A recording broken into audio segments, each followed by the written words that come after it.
The first match flared to life with a soft hiss, and for a single heartbeat, the cold stopped hurting.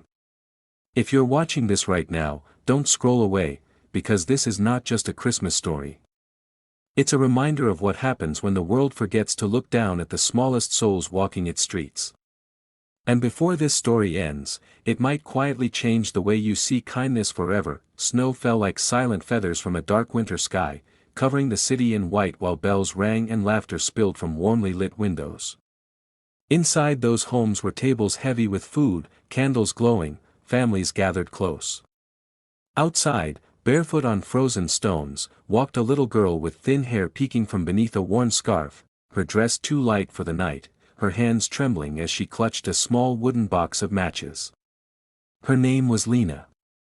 She was no older than 8, and Christmas, to her, was not a celebration, it was the hardest night of the year. Every step hurt. The cold bit through her skin and settled into her bones, but she kept walking because stopping meant giving up, and giving up meant going home without selling a single match. Home was a dark, narrow room under the stairs of an old building, where her father waited with tired eyes and a temper sharpened by hunger. Lena loved him, but she feared him too. He wasn't cruel by nature, life had simply worn him down until anger felt easier than hope. Matches, she whispered to passing strangers, lifting her box with a shy, practiced smile. Please. Some people didn't hear her. Some pretended not to. Others glanced down for a moment, then hurried on, coats pulled tighter, hearts closed against the cold just like their doors. Each rejection made her chest ache more than the winter wind. As the hours passed, the streets grew quieter. Snow piled higher. Lena's fingers were numb, her lips pale. She hadn't sold a single match. She thought of her mother, who used to sing to her when the world felt warm and safe.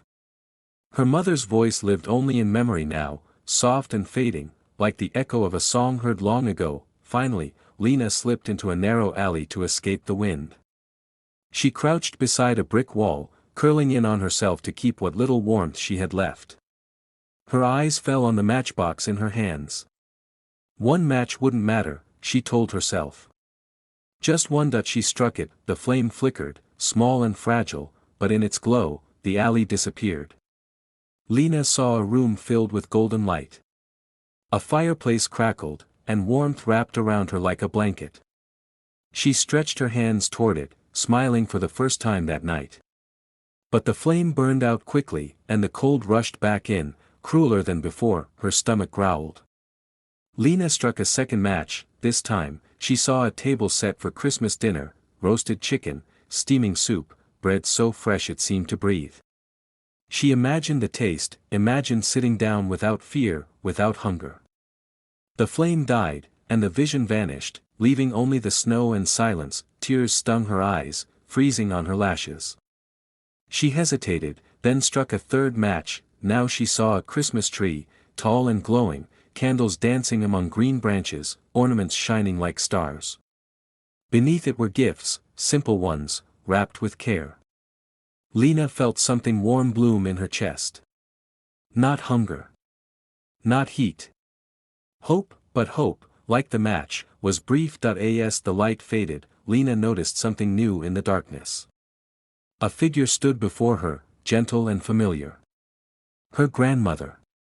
The only person who had ever made her feel truly safe. The woman who held her when she cried, who told her stories of a world where love always found a way back. Grandmother, Lena whispered, her voice shaking. The old woman smiled, arms open wide. Lena struck another match, desperate now, afraid the vision would disappear. With each new flame, her grandmother seemed closer, warmer, more real. Snow fell around them, but Lena no longer felt the cold. Take me with you, Lena begged. Please don't leave me here. Her grandmother knelt and gathered her into an embrace that felt like home. The matches burned brightly now, one after another, until the box was empty. In that glowing light, Lena felt peace. She felt loved. And for the first time in a very long while, she wasn't afraid. Morning came quietly, the snow stopped falling. The city woke to Christmas Day. A passerby noticed a small shape in the alley, curled against the wall. A little girl, her face calm, her hands still holding an empty matchbox. People gathered, whispering with sadness and regret. Some shook their heads and moved on. Others felt something heavy settle in their hearts. Among them was a young woman named Clara, who lived nearby. She had rushed past that same alley the night before, distracted, busy, thinking she'd stop to help someone after Christmas.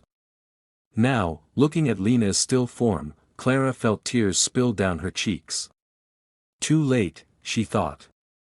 Always too late. Clara couldn't forget Lena. That image followed her into the new year, into every warm room and every full meal. And instead of pushing the feeling away, she listened to it. She began volunteering at shelters. She donated, she spoke up, she noticed people others ignored.